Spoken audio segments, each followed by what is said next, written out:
Bonjour, dans l'épisode précédent, Hercule a traversé la mer jusqu'en Crète pour capturer un taureau sauvage offert par les dieux.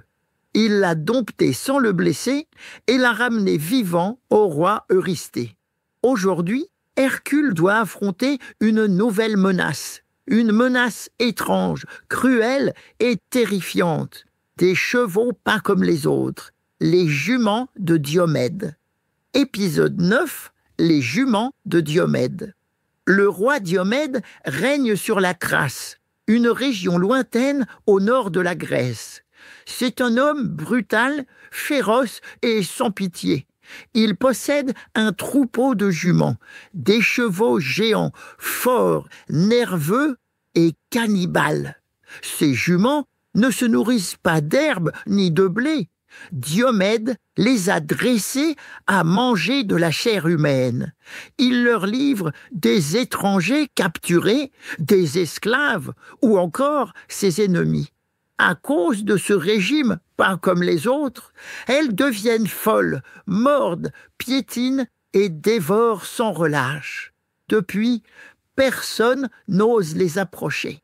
Et pourtant, c'est ce que demande Eurysthée à Hercule. Il lui dit « Va en Thrace et ramène-moi les juments de Diomède. » Hercule part immédiatement.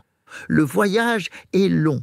Il remonte vers le nord, traverse les montagnes, franchit les fleuves glacés, puis, lorsqu'il arrive en Thrace, il découvre un royaume austère, surveillé et plein de pièges. Il s'introduit dans les écuries de Diomède. Là, il découvre les juments. Elles sont magnifiques, mais terrifiantes. Leur regard est fou. Elles grattent le sol, elles hennissent sans cesse. Une odeur de sang se fait ressentir partout dans l'écurie. Diomède est déjà au courant de la venue d'Hercule.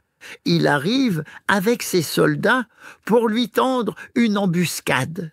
Le combat éclate. Hercule affronte les gardes de Diomède, puis le roi lui-même. Il le désarme, le renverse, et dans un geste brutal, mais symbolique, il livre Diomède à ses propres juments. Les chevaux, reconnaissant leur maître, le dévorent d'une traite. Et là, un miracle se produit.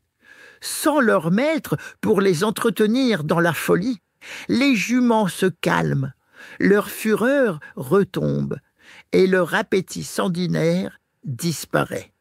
Hercule peut alors enfin les attacher, les nourrir normalement et les mener doucement jusqu'à la mer. Il les embarque, traverse de nouveau les côtes de Thrace et les ramène à Eurysthée. Ce dernier, cette fois, est stupéfait. Il n'imaginait pas qu'Hercule réussirait. Les juments sont confiés à un temple et certains récits racontent que le roi Alexandre le Grand posséda plus tard un cheval né de leur lignée. Mais Hercule, lui, ne s'arrête pas. Le roi Eurysthée a déjà prévu la prochaine épreuve. Dans le prochain épisode, nous irons avec Hercule jusqu'au cœur d'un royaume guerrier où vit une reine puissante, Hippolyte, chef des Amazones. Hercule devra s'emparer de sa ceinture magique. Mais les choses ne se passeront pas comme prévu. Ce sera le 9e travail d'Hercule, la ceinture d'Hippolyte. Alors, abonne-toi vite à mon podcast pour être sûr de ne pas rater cet épisode.